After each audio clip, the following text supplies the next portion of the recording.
Hey everybody, it's Bust with Expedition Trial number 419. Let's see what shows up here. Alrighty, well not a bad set. We just drafted the Gangplank in the previous trial, and so let's go ahead and actually jump in with this Zilean. I feel like we've kind of covered off on Senna here recently. We've got 2 or 3 Senna drafts here within the past 5 or 10 videos or so. In the previous one, we drafted her with Lux. We did a more traditional build around maybe 4 or 5 videos ago, and so those kind of things are out there. So today, let's go ahead and jump in with this Zilean. It's not a bad start. We're always a big fan of Xenotype researchers. Aspiring Chronomancer is another one of the kind of premier 2-drops in the game, so it's not a horrible start. The only downside to Zilean is, well, I guess there's 2 downsides to Zilean with Pack 1. As far as build around champions go, Zilean is not. This is a champion that we don't really look to play 3 copies of. And then the problem number 2 is this Time Lord's archetype is very good on the Echo side of things, where you're trying to build towards the Kyrie and Sump Workers, but if we're building towards the Sump Workers, we really just don't want to be in Shurima. And so if we do look to chase after the Sump Worker theme, we're kind of like hamstringing ourselves a bit from the start. And so it's still doable. It's just if we're wanting to maximize our chances of finding Time Lords packs with Piltover in it, then we just can't have Shurima, since the Shurima packs will creep up on occasion. But nonetheless, let's get the Zilean pulled up on the site. If you're not familiar with it, we're just over here at ftpbus.com. That's where I keep all of my expedition-related content. Today we're just going to be on the main page or on the Expedition Helper, however you would prefer to find it. We'll just scroll down to the bottom of the page to this drop-down, make our way to Zilean. Oh man, get jumped on by a cat, and take a peek at what we're working with here. And so, yeah, we've kind of touched on it a bit. This pairs up with Echo. The idea behind this card pool is you're more of a Echo build around, as to where Echo flips if you predict 5 times, and then you can kind of try to go for the Sump Worker kind of theme, and then it just kind of feels like the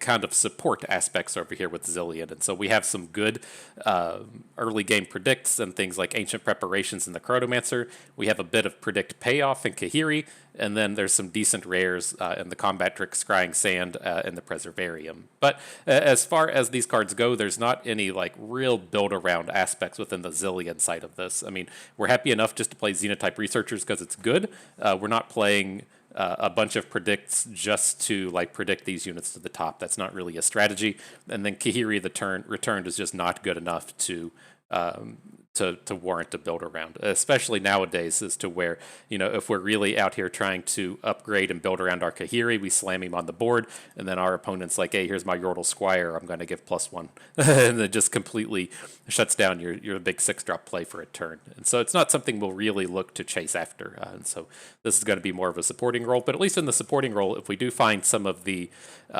other Shurima strategies, it plays pretty well here. If we're in on the Siphoning Strikes and Golden Ambassadors, they play well with Zilean. If we're in on the Vulnerables, they play well with the Chronomancer and the Kahiri. And so a lot of the kind of side strategies out of Shurima here are still quite good, except for the landmarks. We don't want to be playing Time in a Bottles and landmark kind of cards. So, alrighty, well, Zilean it is. And let's see what shows up next. And okay, set. I'm kind of leaning towards just taking the Caitlyn. I think we could probably work with the Caitlyn and maybe get kind of like an elusive style deck together between the Sting Officers and the Sump Workers and try and chase things down that way. Otherwise, as far as these other champions go, I mean, the Kindred is fine. The Slayers pairs off with Nasus, and there's a bunch of vulnerables there. So we could look to do kind of, you know, a vulnerable deck, since we do have the good start as far as those are concerned. And then down here with Riven, this is just kind of the classic pairing now with Action. This is also another very good start. And so, like, the more I think on it, it was like I immediately wanted to just draft this Caitlyn, but the more I think on it, I just don't think this is our best choice. I think there's probably a reasonable deck here, but it's not the best thing that we could be doing. And so, as far as it goes, I think I'm just going to come in here and take the Kindred. This does feel like a pretty good start for Kindred. The big thing that we'll talk about more, but the big thing with Slayers is having these early game sacrificable units. So the Slayers deck likes to kill off its own units for some kind of bonus, and having the units like Fading Icon is of utmost importance. And so starting with the Fading Icon and a good targeted removal feels pretty good, and I think we'll have the makings of a strong deck here. So let's go ahead and look at the two things here. We'll look at the Slayer's Kindred real quick. Where are you at, Kindred? You got to go to the case for that. And Slayers. So yeah, this deck, the big thing we always talk about with Slayers is having the sacrificable units. The biggest issue and the biggest problem you run into with this deck is you either have like one unit on the board, and then you want to say play a Blighted Caretaker, then you just have to kill off that unit. So as the game progresses, maybe our only unit is Kindred, and then that makes our cards like Blighted Caretaker and Spirit Leech much more challenging to play. The second but less bad thing you could say is having no units on the board, where you can still play a Spirit Leech, Blighted Caretaker becomes pretty terrible, and then there's other cards kind of like Glimpse Beyond that just become unusable. And so to avoid those situations, the big thing we look for is having early game plays that either generate 2 units. That's what we're going to see with Fading Icon. So the Prey is a fantastic sacrifice outlet while we still have the interactable unit in the Fading Icon, or Hapless Aristocrat is the big one. Just coming down on the first turn, it gives you the opportunity to kind of shut off your opponent's Yordle Squire, or if your opponent tries to say like make it rain you, then you still have that unit left over to sacrifice to your Blighted Caretaker. And so the way we usually approach these strategies are to chase after the sacrificable cards. So our Aristocrats, our Fading Icons, our Cursed Keepers, if they show up, things like the Undying and the Wings in the Wave, and then just let these kind of sacrifice cards fall to us. So the things like the Ether Fiend, Ethereal Remitter, Blighted Caretaker, these cards will just kind of show up. We don't have to chase after these, but if our deck is just stacked full of these sacrifice effects without the early game sacrificables, then things are just going to kind of fall apart. But last but not least, the other thing I wanted to just call out quickly is if we swing over to Nasus, this is where a lot of these exhaust type cards live. And so, or the vulnerable cards, I should say. So like Exhaust, Rockhopper are the big ones. We have things like Bakai Sandspinner to pass out these vulnerables. And this is the way that you're trying to get the slays out of Shurima. It's through these combats with vulnerables, and a lot of these units are kind of turdy in Shurima. We always talk about the problem with Rockhopper only being able to trade and not being able to win a combat, and that cycles back to the importance of those Zilean cards, having the 2/3 on 2 and having the Xenotype Researchers type cards that can potentially come in and just win a vulnerable combat. Very important, as we probably end up with some of these vulnerable type cards. But all right, Kindred, we know what we're looking for here. We're ready to go. And so, okay. Not a bad start with the Time Lords pack. Scrying Sands is just a premier combat trick along with the early game power and the Chronomancer. As far as the Slayer's cards go, I don't really want Glimpse Beyond or Spirit Journey. And then the Magus Ascendant cards aren't that bad. They just aren't as on theme as what the Chronomancer can do for us. So, welcome to the party here. Okay, interesting set. Having a Wraithcaller show up always points to some interesting things, but we're too far away from doing the Mistwraith things today. If we started with a Brutality Kindred, that's be kind of a different story. Brutality Kindred only has 4 commons in it, and one of them is Arachnoid Horror. So we could actually look to jump into the Fearsomes deck if this was a Brutality Kindred, but not so much with the Slayers version. And so that's going to lead us to either taking the Warden's Prey pack or the Ruin Runner pack. Both of these have horrible cards in it. We never really want Ancient Crocoliths, and Shifting Sands is going to be one of the worst removals that we can pick up. And so I'm just going to go with the cheaper options and pick up the one that has the Warden's Prey in it. This is not one of the premier sacrificable units. It costs quite a bit of mana to play the Warden's Prey, get the Last Breath in your hand, and then replay that Last Breath as a sacrificable card. But it's just a little bit more important to pick up these early game plays. We shouldn't have too much trouble picking up an expensive card or two to take advantage of here. Okay, interesting. Another less than exciting set of cards. Scuttlegeist is kind of the premier as far as Shadow Isles late game goes. There's just no real good late game Shadow Isles cards. We may actually end up finding ourselves wanting to pick up a Nasus, but we won't take the one with the Pesky Spectre here. And so with this, I'm just going to pick up another Scrying Sands. I do worry that we're not going to find enough kind of Slayer styles cards, but at this point, I think this is okay. Okay. Well, here's an interesting set in Slayers, and wow, good to see that Piercing Darkness was added to Slayers. This is another one of the cards that we don't know what is in the old archetypes just yet as far as the new cards are concerned, and so it's interesting to see the Piercing Darkness added to Slayers. So it should be quite good. This is typically a deck where we just need to find a bunch of time, and Piercing Darkness is fantastic at that. And so Siphoning Strike, again, another premier level removal spell. Okay. So here, happy enough to pick up the Merciless Hunter along with another removal. Looks pretty good to me. Another double removal interactive package. And great, here we got our third Scrying Sands. We don't really need any more of these, but then we are pretty well primed to play these early game Kahiris. Having a 4/4 Kahiri is just fantastic as far as taking advantage of vulnerables is concerned. All right, then here, I'm going to pick up the Ether Fiend. We do need to find some kind of unconditional removal. The way I kind of rate those would be like Vengeance at the top. Then I don't know if I would prefer to have the Senna Vengeance or the Ether Fiend, but those are probably kind of like up there together. And then below that, we're going to find Crumble and Despair. So ideally, we would be finding Vengeances, but the Ether Fiend is still a very reasonable late game play. Alrighty. Well, here's some premier late game for us. If we're able to level up a champion. It's not that easy to do with Zilean, but it is reasonable to do with Kindred. You typically just win the game if you level up your Kindred anyways, but Thrumming Swarm, we got to find something in the top end, and then Ruthless Predator, reasonable mid-game card. The only problem we're really running into at this point is our early game sacrificables. We haven't really found any. Fading Icon has been the only one we've seen. We haven't seen any Hapless Aristocrats. And then we are getting a little bit spell heavy here. But nonetheless, the Rockhopper is going to be a fantastic pickup. The Rite of Calling is one of the kind of premier Slay style cards if you have a bunch of Hapless Aristocrats, but we'll just have to kind of work on that. We can't have everything all the time. Here's our first Aristocrat. This is a must-take. Soul Gorger's not super exciting. Like, I would be really excited about this if this was Hapless Aristocrat with Ixtali Sentinel. We do know that the Ixtali Sentinel has been added to Death's Door, but the Hapless Aristocrat is our number one pick here. Okay. Well, with these, it sucks. I guess I should say first, we're going to get a Ruthless Predator either way. I don't want to be drafting Kahiri the Returned here when there's other high-quality options.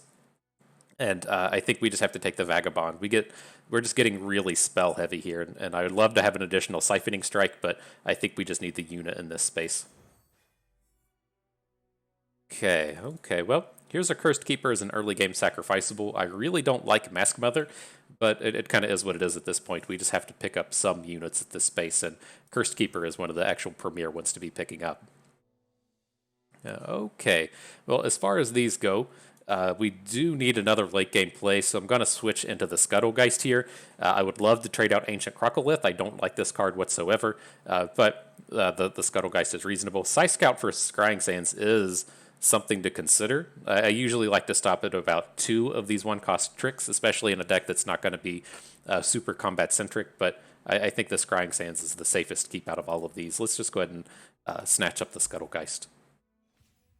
And okay. You all know what time it is. Time to go and turn something premium. Let's take a quick peek at what is available and see what we can level up. So we are on Shurima and Shadow Isles. The show unowned. Don't have any of the units. How about some of the spells? What do we got here? We do have access to the Piercing Darkness. That should be a reasonable upgrade for us. This is gonna steal a game for us, I assure you. So you have been crafted, you have been premiumed, and it is time to go. Maybe. There we go. Alrighty. Right to battle. And so yeah, this came together reasonably. It kind of picked up there a little bit at the end where we managed to snag a Aristocrat and a Cursed Keeper. But I would prefer to find a little bit more of these kind of early game sacrificable cards. My only worry now as well as we kind of face off against the Bandle City deck is if we should have placed a little bit higher value on on a Spirit Fire, just having the big AoE against their easily full boards. Could have been a little more important than I gave it credit to. But I think we saw one Spirit Fire, and it was paired off with Kahiri, big Kahiri, and so I wasn't really excited about that pack.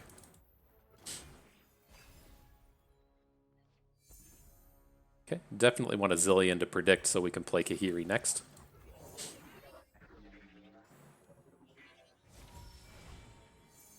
Right, well, Merciless Hunter seems reasonable here, but, I mean, we do have a lot of units ready to come down. Oh, okay. I guess the Zilean was all it took. Time is a teacher to us all.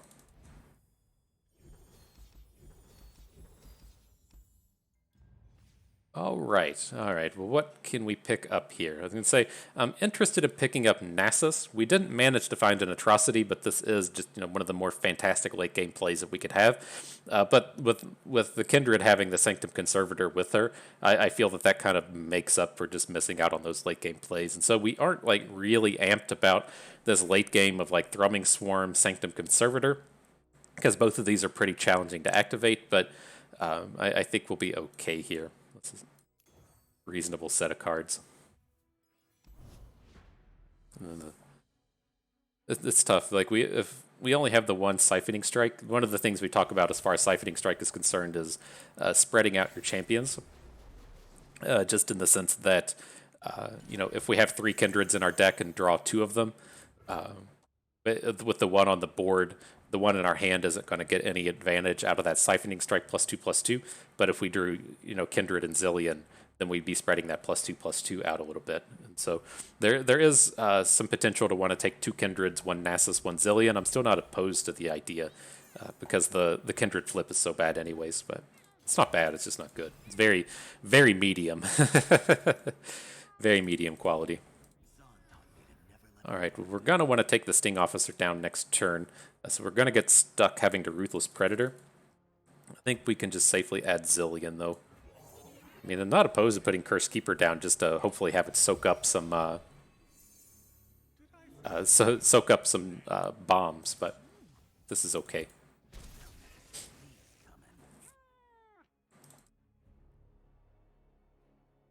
It's Ruben Caitlyn.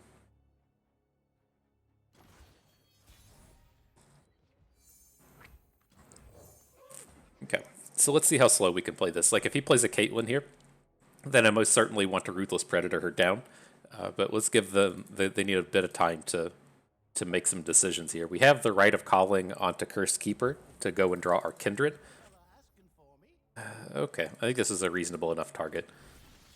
Kill an ally. Boom.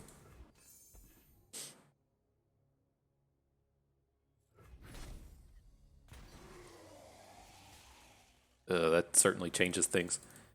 Now that we've lost the point of health onto Zilean. I mean, the Sting Officer is a fine target, I guess. Really wanting to just keep Zilean around, have a bit of interactivity. Never planning on him actually flipping. I don't feel like you have to be super careful with your Zilean because he's just going to die off. But this is okay. This is a deck that should have a bit of trouble with a Kindred. Okay. Well, we can add Fading Icon, but I think the Chronomancer might be better here. It shuts down the attack on his Clump of Wumps. And then let's just start going big. I think this is fine.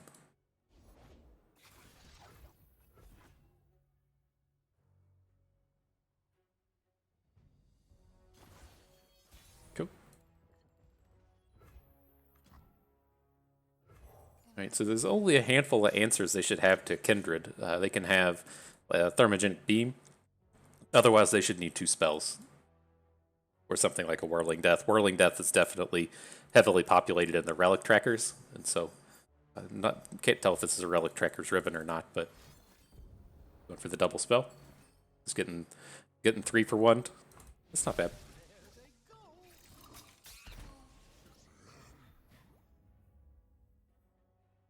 let's just play it slow. There's probably no reason to just trade off the Abomination for a clump of Wumps.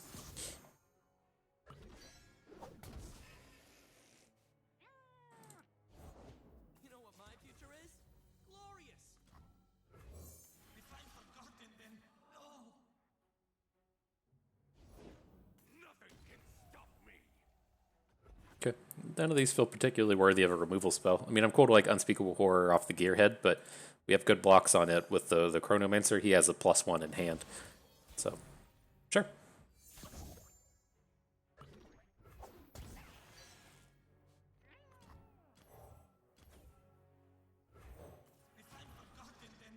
Let's slam down the Ether Fiend. Then so far we have a good combat where it can just attack. We'll have to see what comes of this.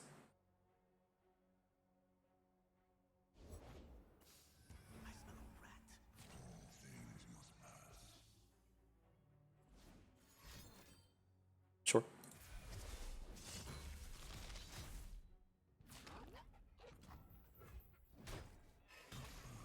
And I'm just gonna play for the deep value here. We're gonna we can deal with Glory Seeker next turn. Like, might be a little slow. I mean, he's gonna open on us, but I don't really care about this Glory Seeker attack. Ooh. Beautiful. I want to get the most I can out of this Time Bomb, but this is a decent start. And he's got all these 1 health units, and we're sitting on Time Bomb. It's just going to be a little bit too slow to play it.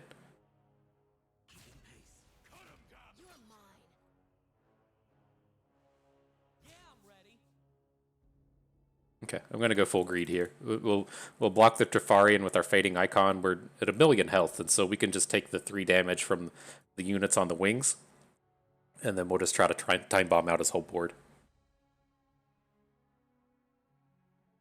Can even Unspeakable Horror this clump of Wumps.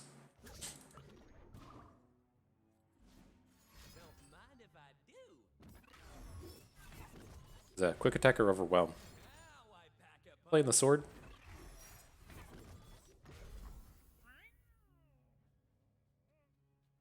Alright, well, we can't be as greedy as I wanted to, I guess. Where does that get us? To 8? 12 feels much better. He's completely out of cards at this point. So let's just sacrifice this stuff off here to protect ourselves a little bit. We're going to ace this whole board. And I feel pretty good from this point forward. Rip Zilean.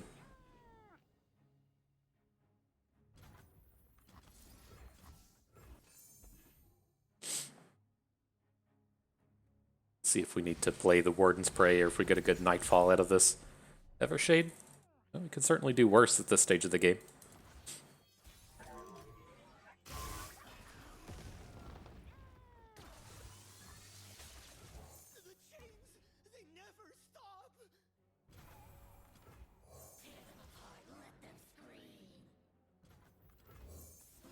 Certainly do worse. Just let us spend all this mana.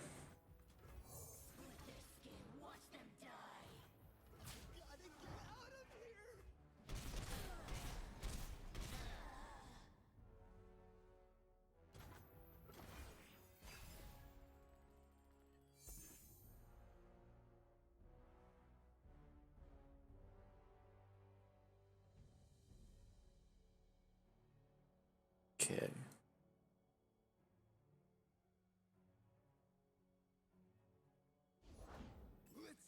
The Legion Marauder, sure. Let's just go ahead and... it's like I don't really want to play the Vagabond because I want to ensure that we have a play for next turn. And as it stands, we may not be able to Nightfall our Stalker.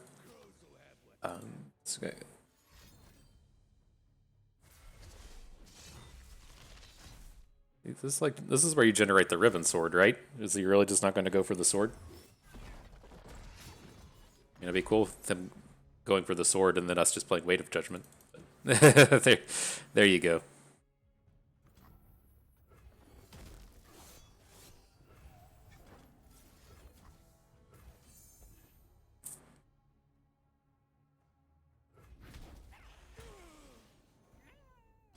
Alright, So yeah, slightly awkward. We may not be able to Nightfall our Stalker. Yeah. Oh, whoa, thank you. I didn't think we were going to be able to.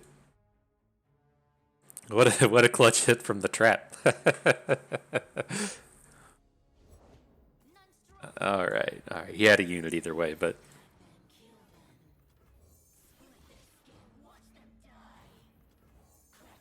all right. Well, this will do it.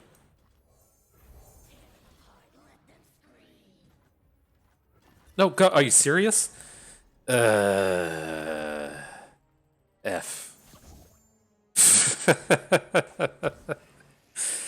All right. Well, that's how you misclick, I guess. You didn't. I didn't get the full set of units into the board. All right. Well, I bet we're still okay.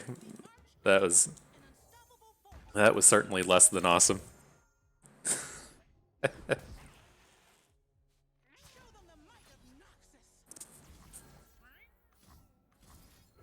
All right. Let's try this again.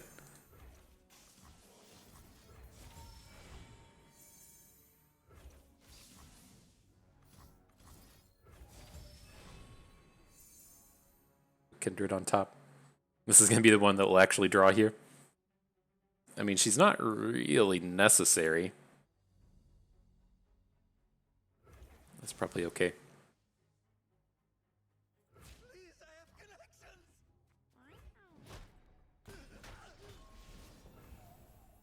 So we'll block the time bomb. Will kill off the unit. hopefully we can get this attack in before we push the button. Let's see. Let's see if we can do it.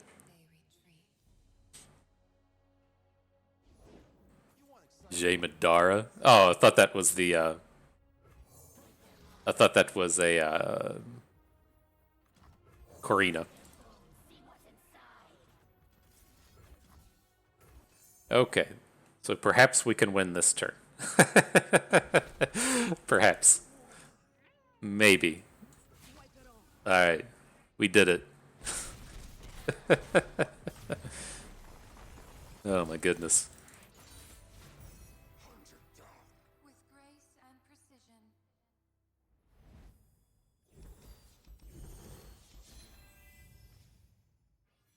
Okay, so fix that problem. Let's see what else we can do here. Thrumming Swarm. I just feel like any time we have a flip champion, we should just be winning the game, and I'm not like real interested in a big 8 attack overwhelm at that stage of the game. It's just I don't think this is quite what we want. I like this cheap protection for our Kindreds. Right? If we have a flipped Kindred, we probably won the game. Zilean flips are just kind of hard to pull off because we aren't actually trying to achieve it. And then if we do pick up a Nasus for whatever reason, a Nasus flip almost assuredly wins the game as well. And so I think I'd rather just have like meteor units or even just a ruin runner.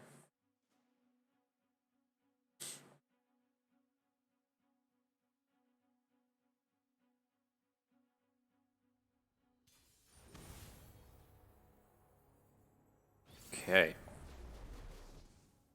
Riven Part 2 with Fiora and Piltover. Interesting. This hand's a full keep. Got 2 early game sacrificeables with 2 combat tricks. That should be good enough.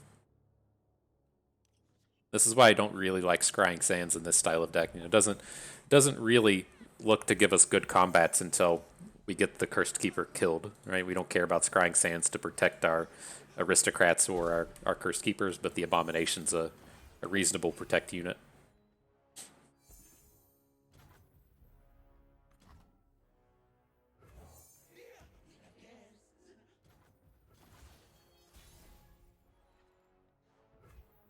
Get him. Okay, that's a reasonable enough spot to just bank 3. We can Merciless Hunter this stuff starting next turn. Is this worthy? Are you worthy of a Merciless Hunter? Not this turn, I don't think. Let's give it a turn and see what happens. Right? We can't Scrying Sands the Trifarian to protect from the Hunter.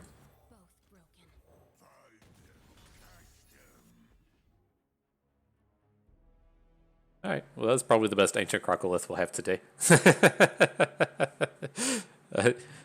I'm usually not a very big fan of the Crocolith. The problem you run into with this is when it's good, like here, it doesn't really outweigh the times when it's bad. So when our opponent like returns it to our hand, or we have to sacrifice off real units, there's lots of opportunities for this thing to not be good. This is just a big quick attack. Okay. I don't want to take 7. We just need time at this point.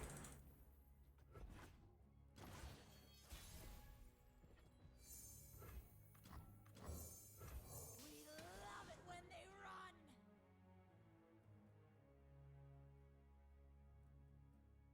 It should be a strong turn.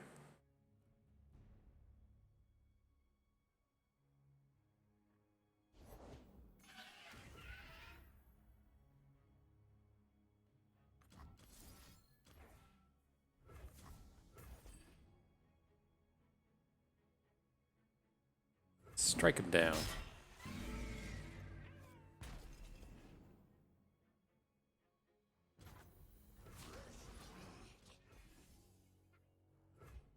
This is these situations where I'd like to have an atrocity. I was so close to just acing him if atrocity shows up. But alright, it's not bad. We're still looking strong. Definitely okay to just fall to 15 here. I want to keep all of our units. We're so close to lethal. buys me a new sail.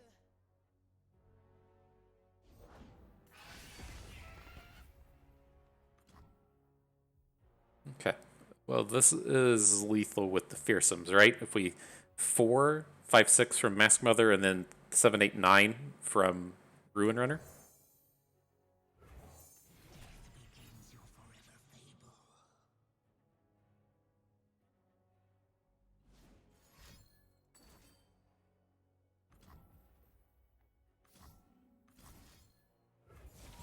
Do some of that quick FTP bust math and realize we survived that. Okay. I was gonna say I was trying to piece together what all we want to attack with the next turn, given that the only way we really fail is if like whirling deaths come down. But it's very easy for them just to have a combat trick and boost up some attacks. So we would have wanted to attack with everything there.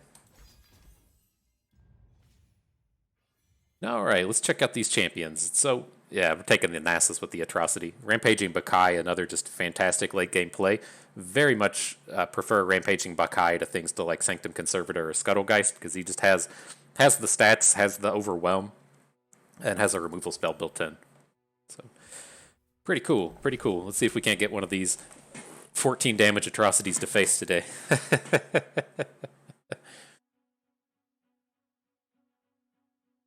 Those always feel like the most deserving of wins when you throw a Nautilus at your opponent's face for 13.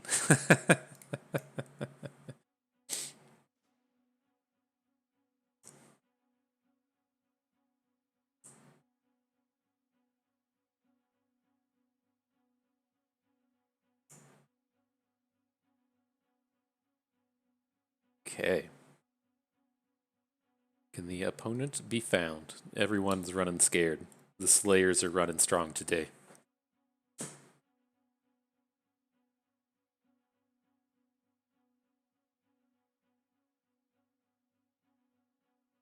Let's see, it's surprising. The fellow expedition content creator, Shades Realm, said that he had a trial the other day where he ran into the Porobot 3 times. Which is wildly crazy. I think in the history of this, like I've only run into the Porobot in the final match, and I've maybe played against it like 5 times. Like this is expedition trial number 400 something, 419. Um, and so that doesn't even include all the trials that I just didn't make videos for and just stuff on the free time videos that didn't make the cut. I think I've maybe hit the Porobot like 5 times. But the button went away, so it's probably just a matchmaking problem. I don't think we're facing the bot this early. Maybe. All right. Well, let's cancel. Let's see. Let's see if we can't find ourselves a human here real quick.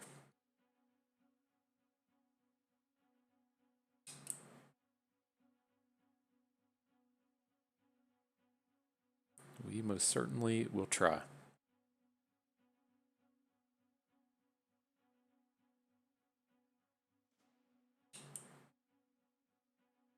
Maybe they say, Bust, your MMR is just too high. You're the best in the world. You're the best. There we go. All right, Zerath. Let's go for it. The Mono Sharma. I bet we're going to see a Sundisk. This is probably the Sundisk Zerath and not the full-on landmark stuff. But, I mean, there is a Talia paired in with him. It's kind of interesting here as well if we want to keep the Crocolith. I don't think we do. We're not going to have enough sacrificable stuff to reliably use it.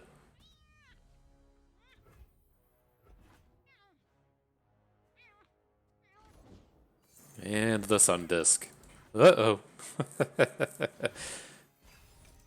It can be strong. I don't suspect he'll ever realistically attempt to flip the Sundisk or bury it, but there's a lot of good sacrifice targets for this. Turning this into a Rock Bear is a very strong play. You do see a lot of discussion on Reddit how to make this thing not horrible. I think it should cost 0. Is my thing with the Sundisk. It's bad enough that you're making this real deck building investment and playing Shurima only. Like, that's way different than trying to play Allegiance. With Allegiance, you can still realistically play like 5 or 6 or 7 cards from a different faction, and your chances of hitting it are 80-some, 90-some%. But with the Sundisk, you have to be 100% Shurima, and that's just like such a huge deck building constraint that it's probably worth it if this thing just costs 0. I mean, it's certainly not breaking any metas costing 1. So it'd be interesting. Then it would make these units like Zerath a little bit more interesting. He's certainly struggling with the landmarks archetype.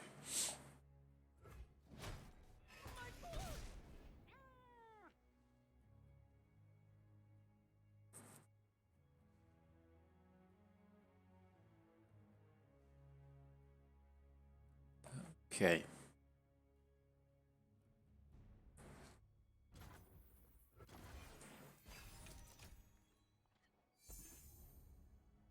All right, nice on curve play.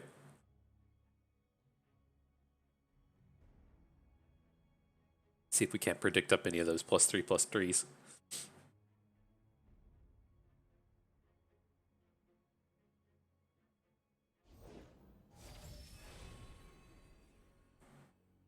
We can always rely on you to keep us safe. I mean, we should probably just switch into the Merciless Hunter, though, right? It's such a good hook. And there's a good chance they don't have another unit to play here. If their first unit play of the game was Bomber Twins on 3, then they probably just don't have another 1 or 2 in their hand. And then we have the value hook with the Xenotype Researchers.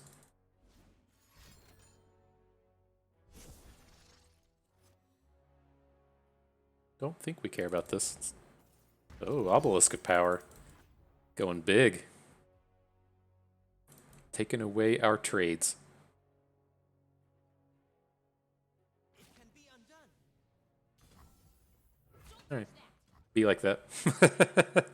It's not that big of a deal. This will be unfortunate if he has like another combat trick, but not a huge deal if they shape stone out of this.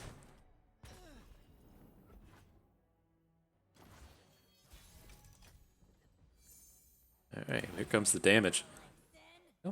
Oh, it's like Nasus made some kind of effect. I was like, oh man, did he hit the +3/+3? That'd be pretty sweet if he did.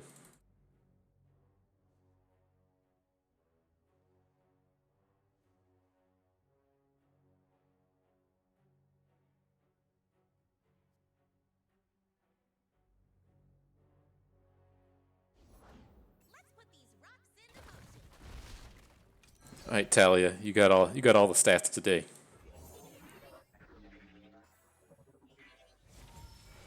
Got some good predicts in here. There is the atrocity. We're getting pretty, I guess, the potential for some pretty big atrocity hits. May only need to hit him for like 7. That sounds realistic. Okay. The way is always the same.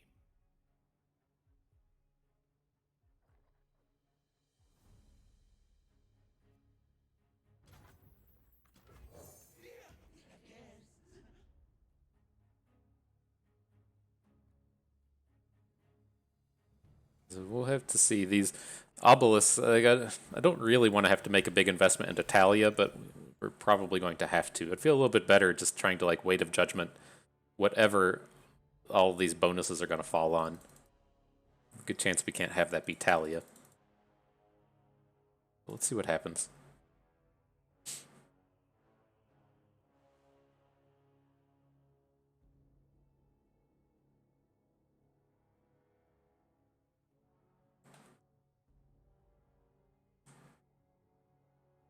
Put these +2s onto our Nasus. get him into the flip zone. Well, look who decided to join us. Mm-hmm. You are welcome. Interesting. He goes for Rock Bear.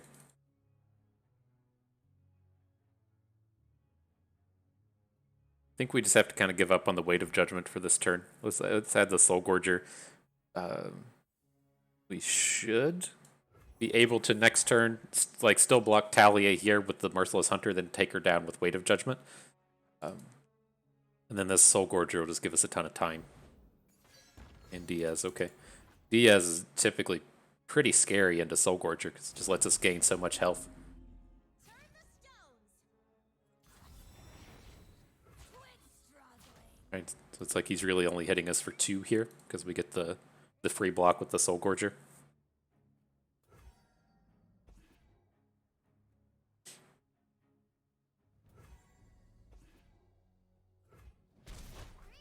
Feels like he has like a trick he's been thinking about playing. I think he has like a Scrying Sands or a +1/+1 or something, but none of that's enough to protect Talia here.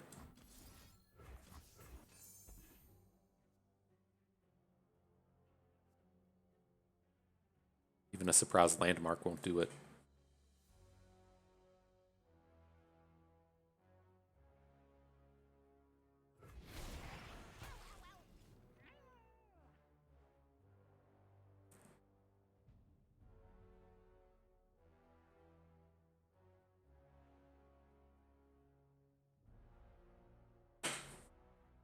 Prevent those 10 ticks up on the Sun Disk as well. Might have had to actually realistically worry about it this game.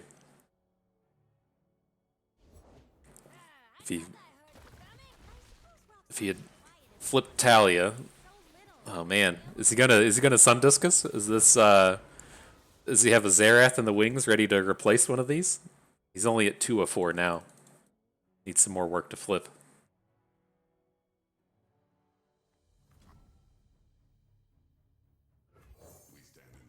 Don't really intend on attacking with Nasus this turn. I just kind of want to see what happens.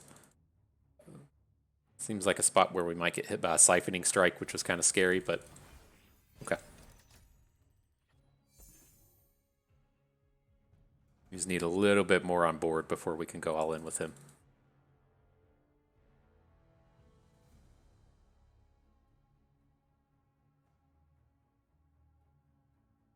This is fine enough. I'm more than happy to just throw like Zilean in front of Talia to prevent the million damage that she'll be doing here. And then otherwise, we can just start dealing with these things. Gets us a slay for Nasus as well.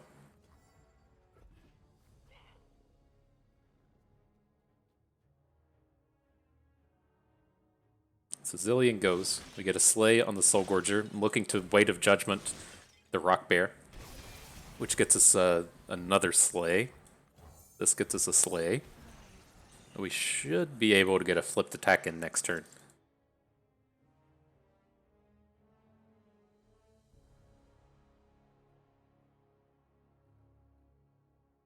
Maybe he'll overwrite something here as well. That would be pretty cool. So I do want to play the removal.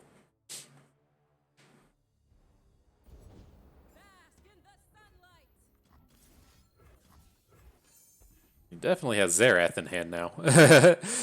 He has to be 2 and 2 at this point on the champions. Talia would be on the left if he was at 3 and 1. So he can do it. He can get this Sun Disk rolling.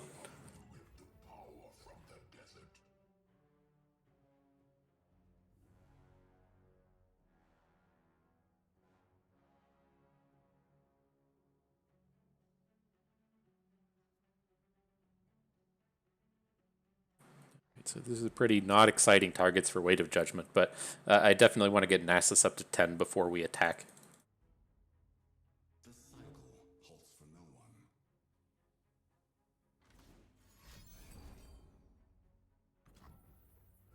Okay.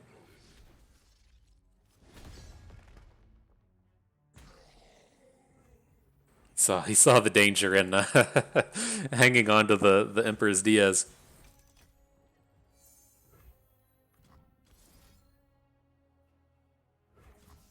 Alright, well none of these units are particularly good, but I want to get the Nasus attacking.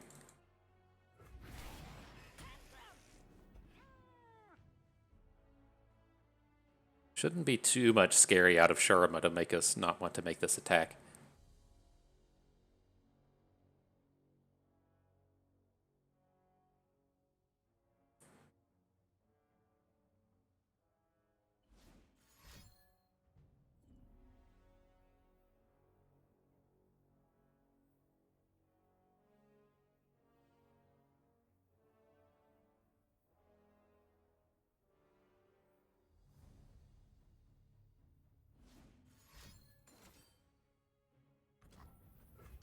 Scary. So I mean, if we're still worried about them having a trick, then nothing has changed. This is still pretty scary. Oh, he's tradable with Zerath onto Nasus.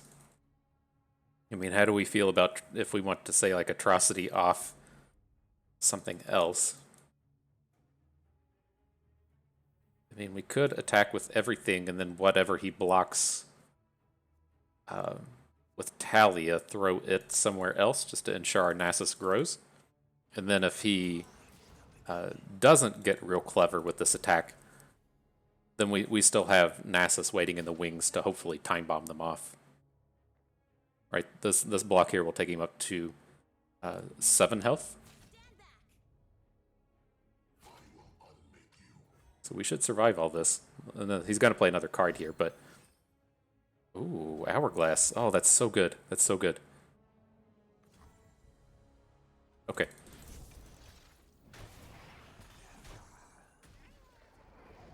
Our Nasus can survive this stuff. The statue, I'm pretty sure he gets the 3 damage off of the statue. Memory serves. Kindred makes an appearance. Okay. Okay. We just need if we can get a slay, we can just kill him with the atrocity. I have to see how this attack goes. It's not going to happen here. Let's be real. We stand in the footprints of paths long trodden. Those were ours from another time. Turn the stones! None dare stop me. Magus is kind of scary. little bit on the scary side, but okay, this is fine. Takes us to 2.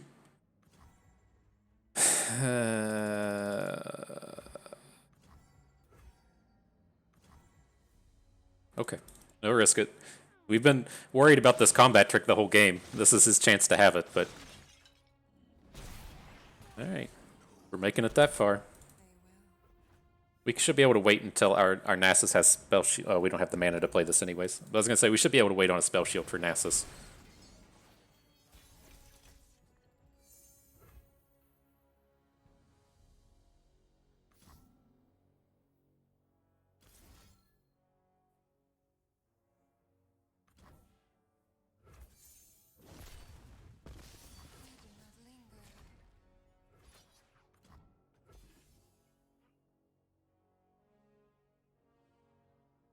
I think we did it. I think. There's the shape stone. He had to have just drawn that. There's no way he didn't just draw that.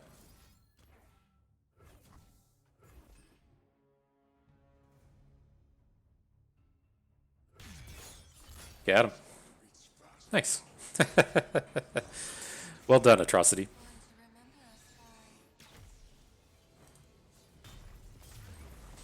Man, that was quite the battle against Xerath. He was doing it all. That's probably the best effort I've seen out of Xerath up to this point.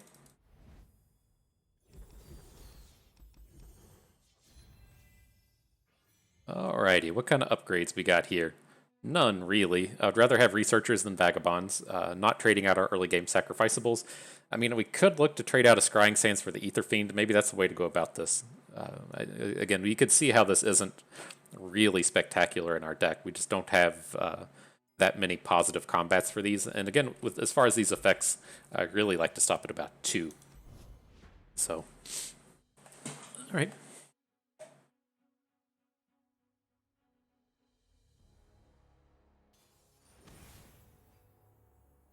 And the Challengers. We played this guy earlier, didn't we?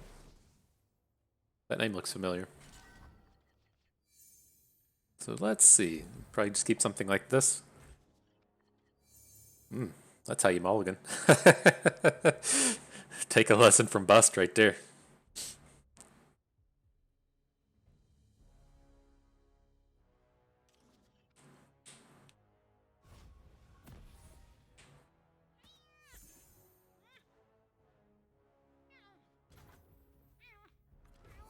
Lady Elise, where are you?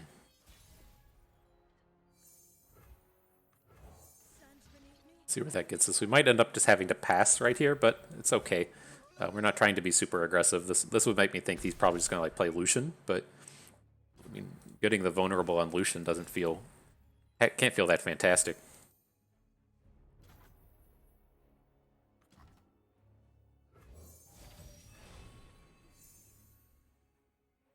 Take the interactivity and the siphoning strike.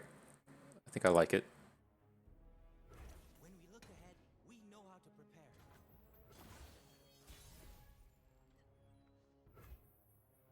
I must get out of here. This goes back to being a good open. I don't think we'll siphoning strike this turn. Let's see what turns up here. Yeah, let's just play the Cursed Keeper and bank. His hooks aren't that good. He has a good hook on Merciless Hunter on Rockhopper, but the rest of his hooks aren't any good.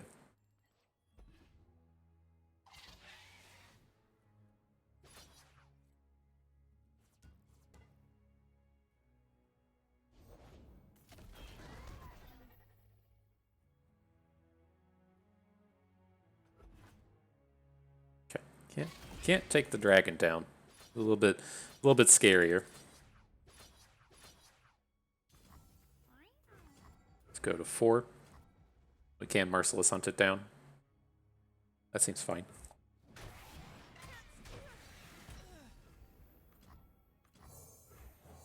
Can get out of this with a combat trick. Wouldn't be surprised to see them play a like a prismatic barrier here, but I think it's worth the risk. This at least isn't one of these like horrific trades where you get your siphoning strike broken up by a. Oh man, that would have been. Oh, he didn't have the Scrying Sands mana. That would have been sick. But all right, I'm gonna say at least it did get it broken up by like a brutal steel.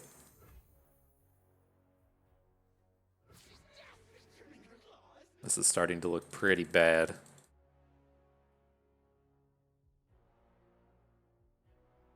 Like Nasus is just too small.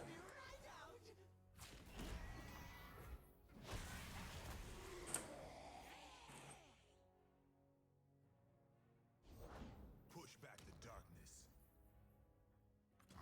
Alright, well, I don't think we can pass with this much mana. But pretty scary adding Nasus, just having him get hit by a single combat. I mean, I guess he does just get aced by Screeching Dragon. That was a little sloppy, but we can at least protect him here. These attacks aren't in the right order. You should put your dragon on the left if you're going to hook Nasus.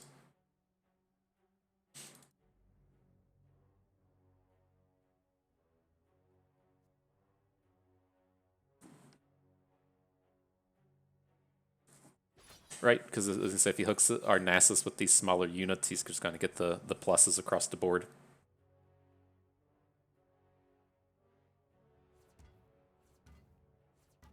Figure it out.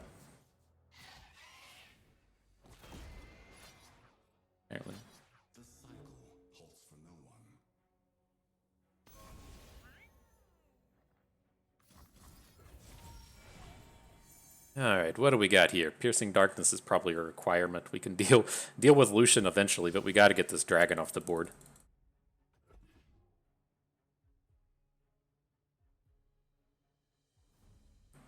See how this combat goes about before we try to start Unspeakable Horroring the Vanguard.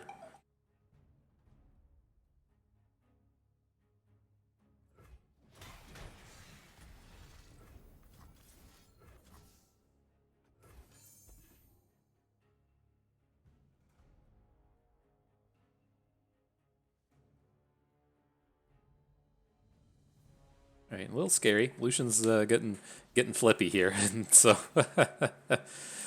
see what we can do. That's a problem. Okay.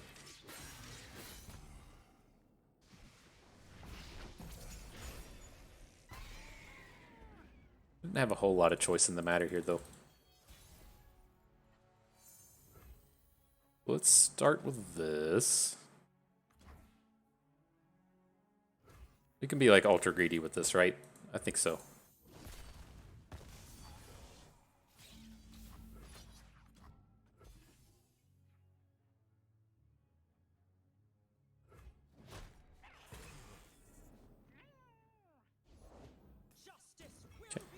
So, Radiant Guardian is a problem for another day.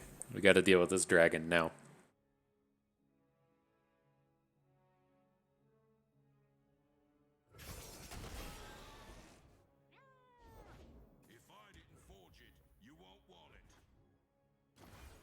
Okay, we got a hill to climb up, but I'm ready for it. I'm up for the challenge game.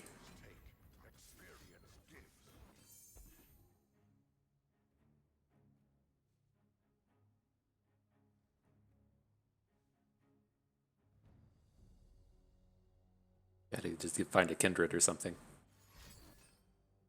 Ew. This turn is not gonna end well.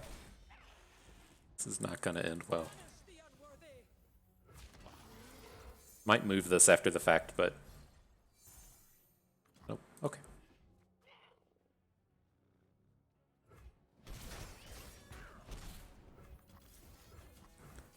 Alright, let's try that again.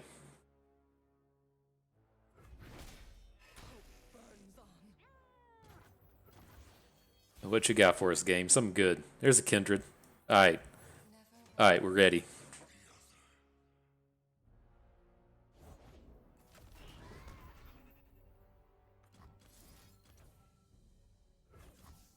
Oh, that's not the way to do it. Yeah, it is.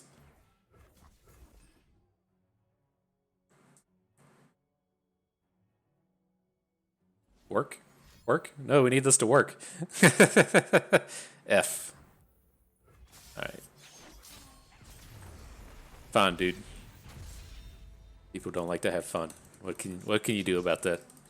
There's not fun havers out there. All right. What kind of upgrades do we have here? I don't think we want to make any of these trades. I want to hang on to our two Scrying Sands. Ruthless Predator's not amazing in this deck either. The Piercing Darkness we definitely want to keep, and Kahiri is a good early game play. We're good with our two Ether Fiends at this point. All right. On to the next one.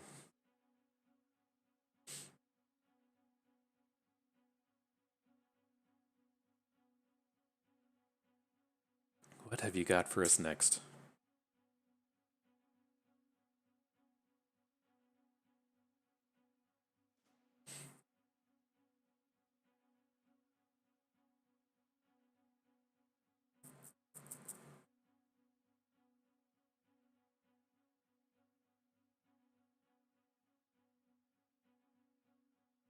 This perfect opponent gonna be found by that same guy.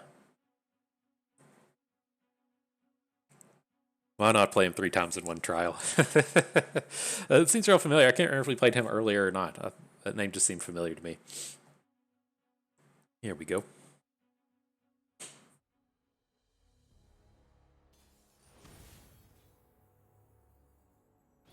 Okay, LeBlanc Sivir. Long time since we've seen Sivir. Incredibly powerful. But We probably have to hang on to Predator here, though. If they do manage to have like a turn 3 LeBlanc, we just don't have a lot of good answers for it. So at least want to be able to present this like Cursed Keeper challenge with the Ruthless Predator.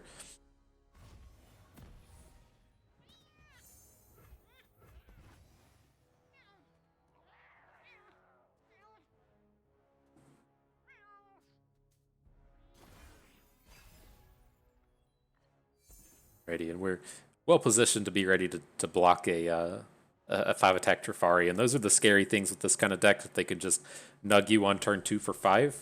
But we had the Unspeakable Horror for the dude, and then we picked up another unit here. We're okay for a second Chronomancer. I want to stay a bit low to the ground here and be ready with blockers against the Noxus deck. Can't imagine they want to play LeBlanc here, but if they do, let's go for the punish. Another worthy unit to try and take down.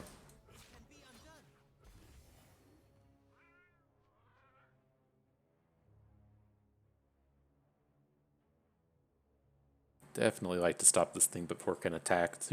I can't remember where all the what's it called? Strength in numbers live. I haven't seen strength in numbers in a long time. Might be in this LeBlanc card pool in reputation. I don't quite remember. You get old and start forgetting stuff. It's tough. It can be tough. Oh, let's let this attack happen. We can Merciless Predator into Sivir. This doesn't... The Merciless Predator doesn't have the skill circle on it. It's just something that happens, so it can break through spell shields.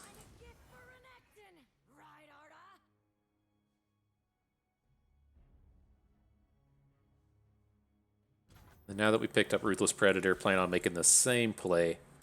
Hopefully they don't have an out to this. You can get 2, the Vulnerable will fail, but she already has it, so it doesn't matter. You can swing in this way. And there's a lot of ways out of this, like Whirling Death, Bloody Business, various combat tricks, but... Oh, another Nox and Fervor, huh? Probably not worth an Ancient Hourglass.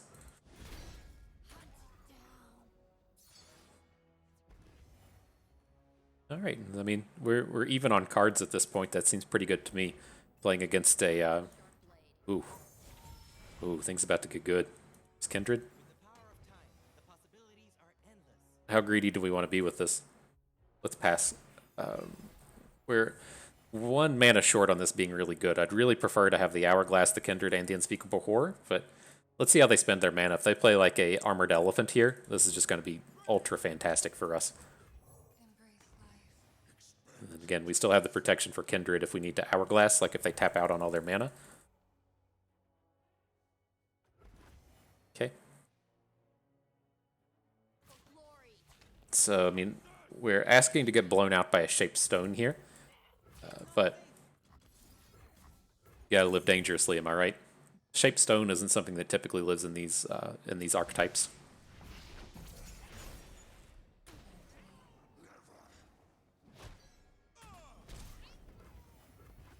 Looking good.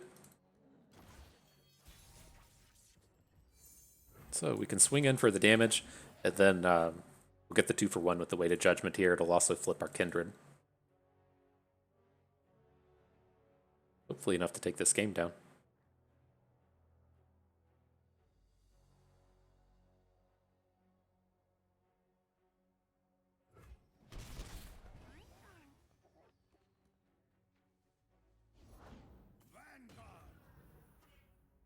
Okay, we can still safely Weight of Judgment, the big one. The card we'd be worrying about here is Sharpened Resolve, the +3/+2, but we're still getting to deal 7 damage to this. Got the Kindred thing here now. Looks pretty good.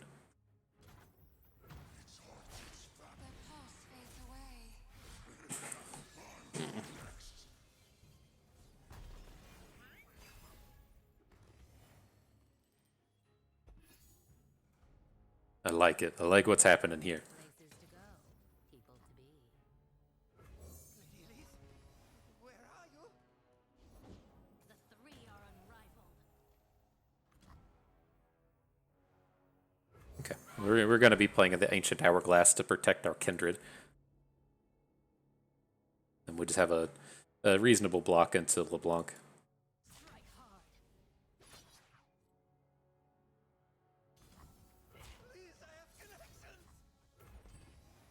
No whirling deaths, please. I said please, so you shouldn't have it. Good, good.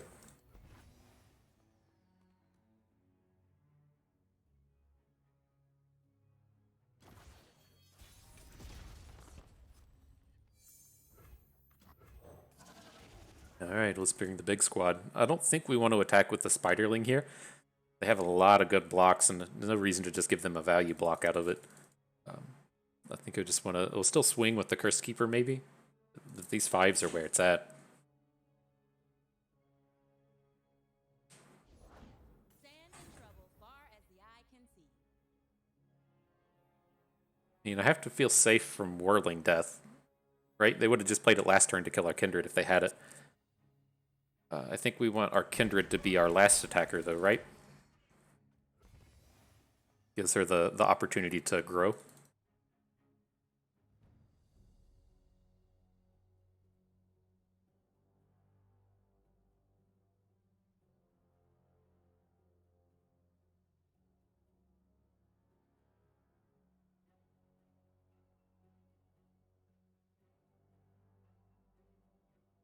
My desert, my rules.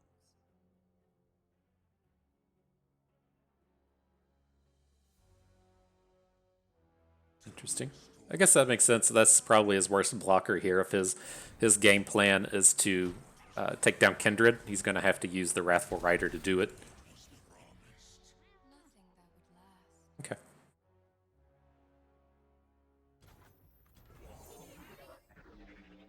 We'll just predict into Atrocity anyways. Nope. Interesting. The Kindred flip is probably actually pretty good here. So let's pick up the Spirit Journey. It feels a little bit safer than trying to pick up a Weight of Judgment, especially if our opponent's going to try and open on us.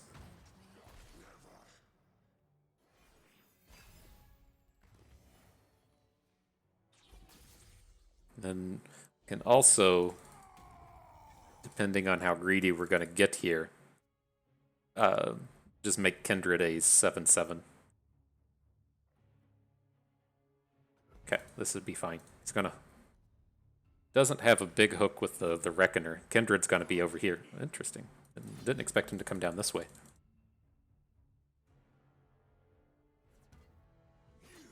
There you go. Now we can Spirit Journey the Reckoner. Kindred grows. All looks good.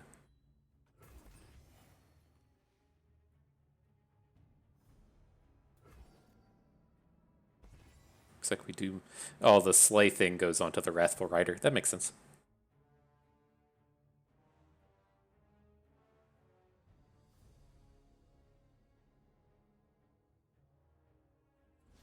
Uh-oh. Did you finally find it? Finally got the ace to our Kindred? Sure.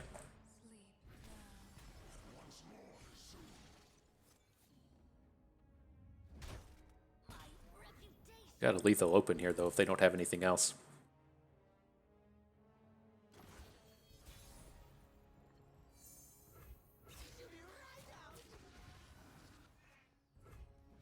Boom.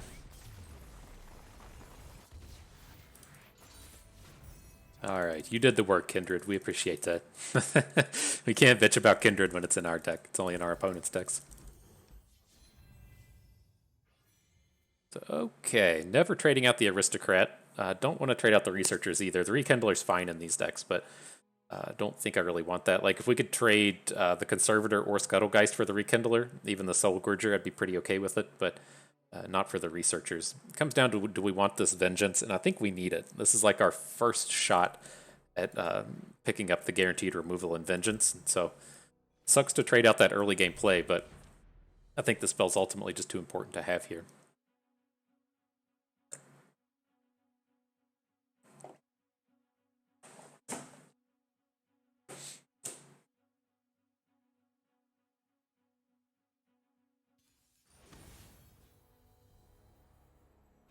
Interesting. The Scion stack with Teemo. I dig it. I dig the aggression you're bringing here today. So let's hang on to the Chronomancer though. Look for other cheaper plays. We don't have a particularly good answer to Scion. Just throwing Vengeances at Scion doesn't feel that good. Don't have any life gain. Could maybe do stuff with Spirit Journeys, but definitely a frightening thing in the Scion being out there. Let's emote this. Cupcake it.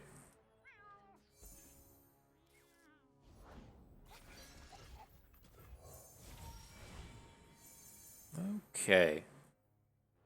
Interesting with our start here, but let's just go ahead and add in Rockhopper. I don't think we'll play it for a few turns. That's actually a pretty decent candidate to just skip. I think this is fine. Focus using multiple lenses. Clever. I just improvised on the instructions you drafted. These hands no better and Okay, finally get a good Scrying Sands. Approach savage.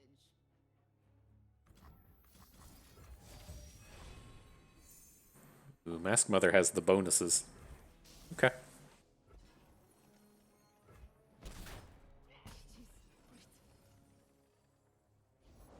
Prepared for anything. Sure. This Teemo hit is not particularly scary. It's not going to be flipped. It's just for the little bit of damage. Got the Predators lined up for a future turn. All looks good to me. Armed and ready. For everyone. Last Tinage Lame buys me a new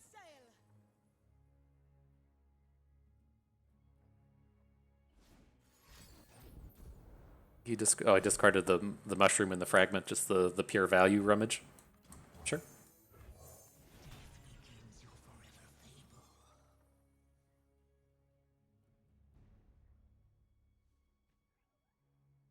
And then here, like I'm looking to just Ruthless Predator this Teemo down. We'll put the plus damage onto Mask Mother. I think this would be good. So +2 vulnerable. This does leave our Xenotype Researcher susceptible to like a Mystic Shot, but who cares? It's not a big deal. But kill the weakest enemy cards will hit our Chronomancer, and this is all pretty safe and good.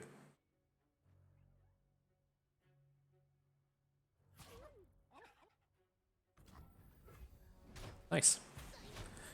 Good looking board right there. Got this got this 10 attack fearsome ready to just roll through with the damage.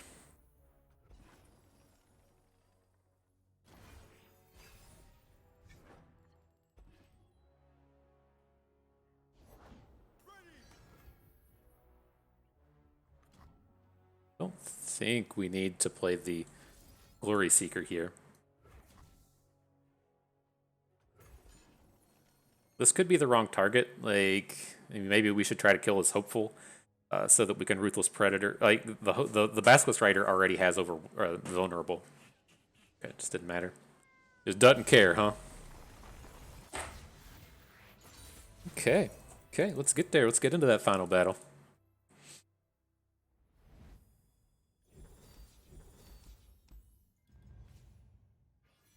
Alright, so let's see what we can do.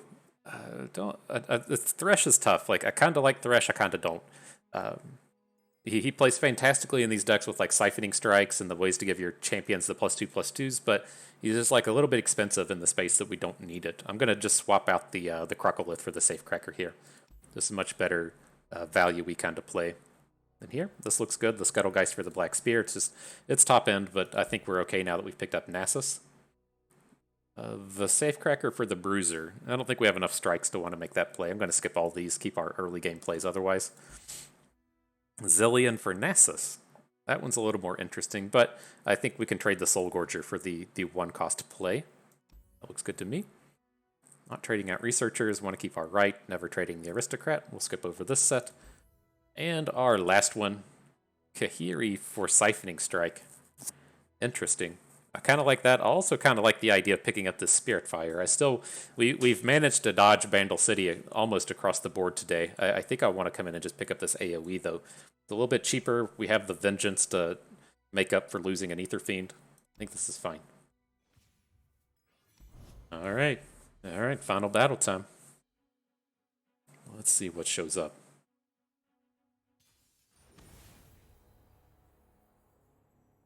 Interesting. Swain Katarina Tarek. Okay. Oh, I think we want to keep... Scrying Sands is probably okay. We're going to be up against a combat-centric deck here, so hopefully we can get some usage out of it. The Zilean Kahiri combo was quite the nice pickup.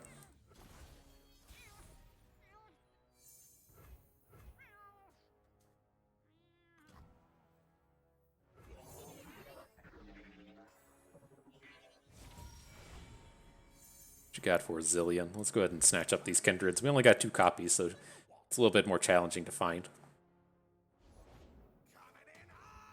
Okay. We'll just be on the defensive. This is tough because it's like we want to get Kahiri down for the good combats, but I'd also like to get Rockhopper down for the Roiling Sands. This is fine. Still gives us a trade into the Crimson Curator. I will run you over.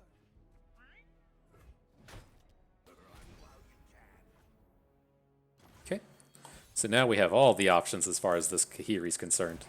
Can go ahead and slam you down. Opponent's not going to want to play a unit into this, and then if something goes awry and we lose something, we can still Black Spear away. It's good to me. For the glory of Getting those values, getting those early 2020 values right there.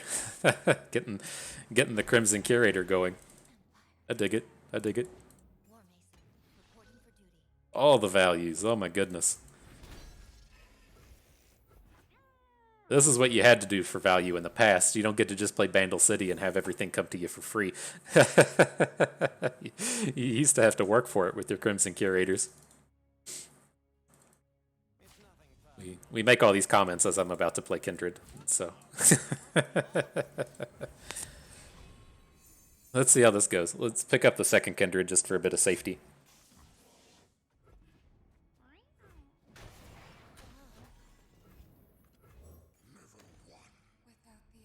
Pretty commanding position on this board. Okay, that's why we put the next one on top.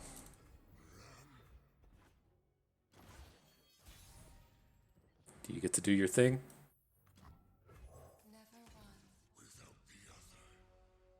Sunburst Part 2. So this is a pretty painful space if they don't have the you know, if they just have like a single unit to go tall with here.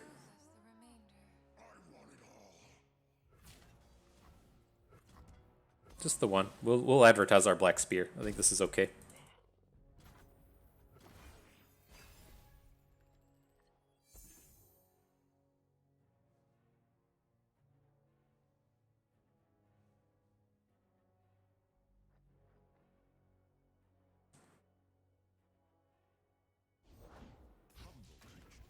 And Tusk Raider. Alright. Well, he's pretty done as far as mana's concerned. What do we think of just playing the... Well, he's got 2 mana backed up with the Targon cards. I wouldn't be surprised to see them play a... Be surprised to see them play like a Targon Shield. So let's protect ourselves a little bit here.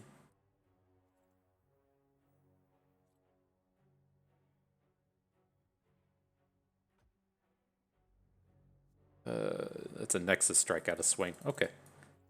We just need time. This won't do any damage as far as the elephant's concerned, but it'll preserve our health a little bit.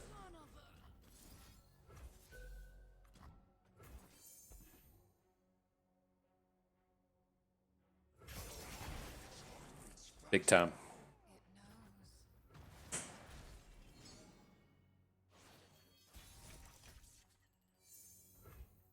We pick up Ruthless Predator.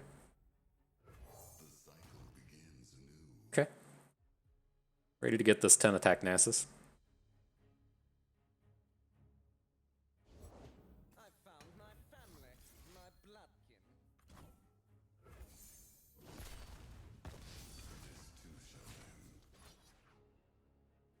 I mean, That's where it is, right?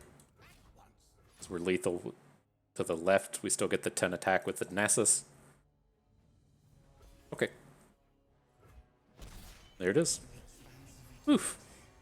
Oof. Nice little trial. Nice little trial. So, yeah. Had fun with that one. Had fun with that. So, let's go ahead and go to the recap. It's gonna be an interesting recap today, and so we'll see who sticks around for the recap and gets to listen in on what's happening, or who just gets surprised when the when the next video rolls out.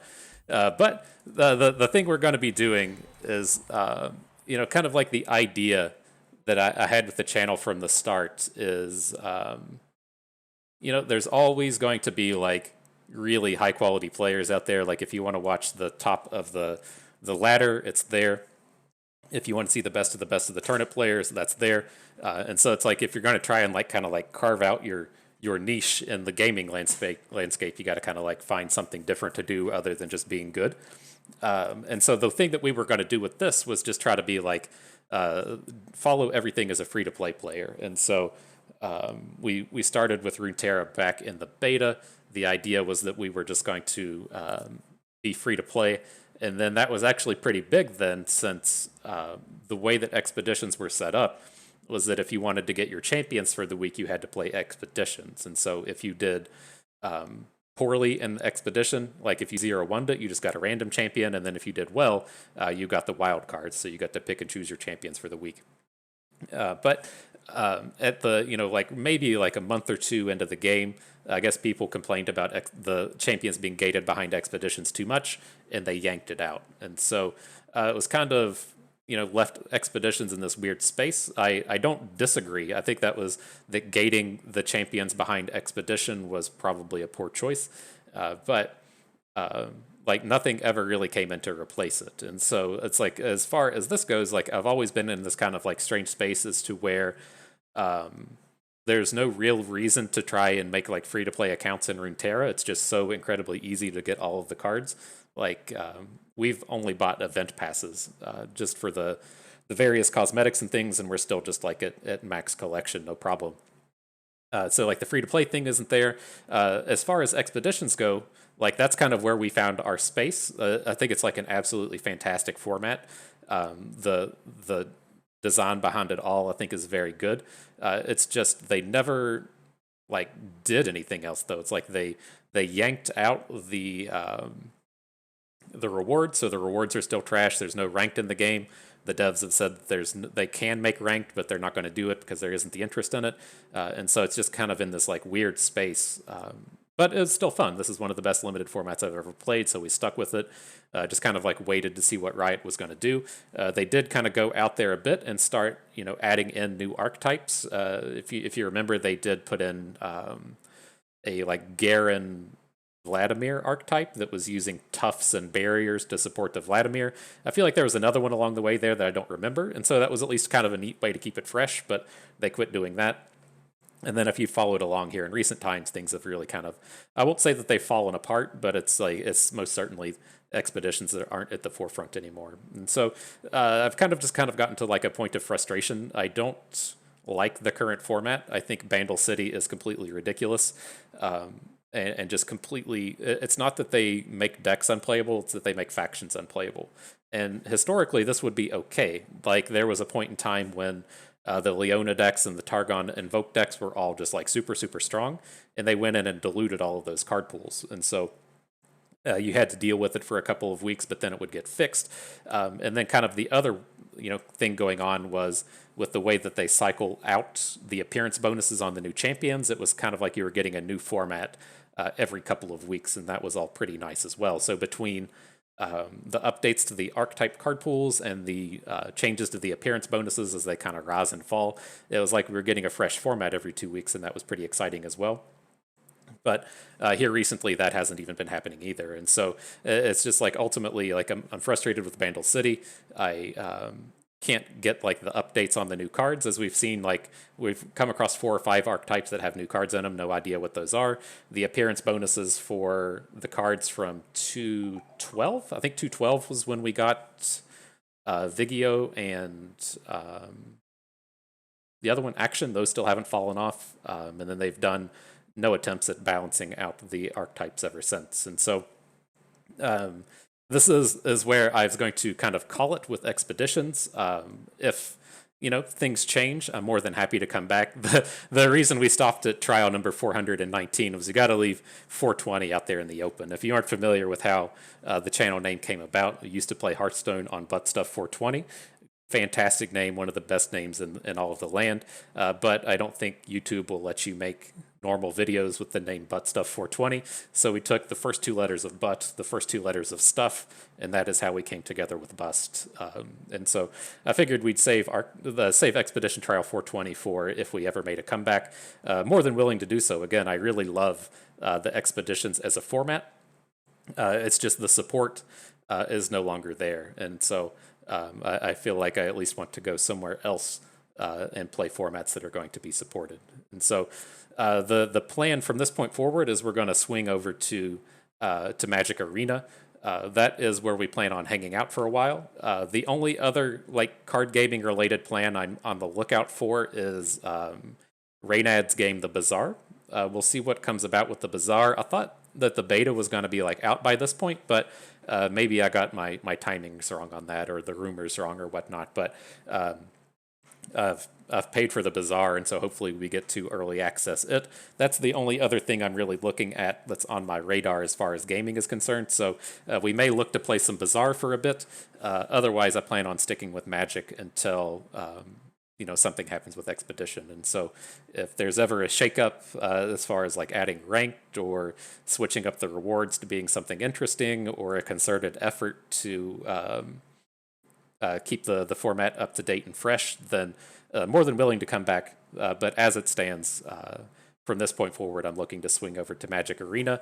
And as we'd kind of talked about in the sense of looking to be free to play, that is what I'm looking at as well. And so I've kind of started to dabble over there. Kind of the plan is to just purchase the mastery passes and then be free to play from that point forward. And so have kind of a more of a focus on limited, which we're pretty decent at. I think your normal player is probably not able to sustain a free to play account on limited, but I think we'll probably be pretty decent at it. And then that would lead us to kind of more budget-centric formats as far as Constructed is concerned. But I think we can have a nice little journey in Magic Arena as far as almost free-to-play goes, and being kind of competitive casual as far as going through the ranks without spending a bunch of money. And so I feel like we're kind of in the same design space there. It doesn't seem like there's too many people that focus on limited, too many people that focus on the free-to-play budget style of things. Of course, there's the Magic Pro League and all the really top-notch players that are better than us, and so if you're looking for that kind of thing, it most certainly exists, but that is what I'm looking to do from this point forward. And so the surprise videos, I guess, will start up tomorrow. If you sat through the recap, then you won't be surprised to see Magic Arena showing up, and then if you just see it and are wondering what the hell happened, that's where that's coming from. As far as the site's concerned, I plan on leaving most of that stuff up, and so if you still find things like the Expedition Helper handy, or if you want to pick up on one of those tier lists or some of the old videos, that should still be over there, but I plan on transitioning the site to being focused on Magic Arena. And so, yeah, that's it. That's where things are going and heading. If you've stayed with us up to this point for the expeditions and want to stay in the expedition space, Shade's Realm would be the one that seems to be putting out the most content. I know he's over on Twitch regularly. He moves a lot of his Twitch content over to YouTube, so he's there. The Pedro J maintains the expedition Discord. So if you're looking to find a community to connect with as far as expeditions go, that is there. You can find the Pedro J on Twitter, or he also has a YouTube channel. He also has a Twitch channel. He's started moving away from expeditions, but still plays them regularly. And so there are still some people out there filling out that space, or maybe, if you want the expedition content to be there, you could be the one to make it. And so that's some space for you to take over as the void of the FTP Bus channel leaves the expedition space. But yeah, that's going to do it for us today. If you are interested in just following along because you like my pretty voice, then we welcome you onto Magic Arena. If that's something you or your gaming buddies would enjoy, we'll start in on that space. And if you're just here for the expedition content, then I hope someone fills the void and is able to fill your expedition related desires. But I feel like that is going to do it for us today. It was fitting to end on a 7 winner with our most hated champion of all time. I feel like that was quite the mark to leave on. And so if that's going to do it for us today. I hope you learned how to slay your opponents a little bit better. You maybe learned a thing or two along the way and had a good time watching. This is Bust, and we thank you for being here.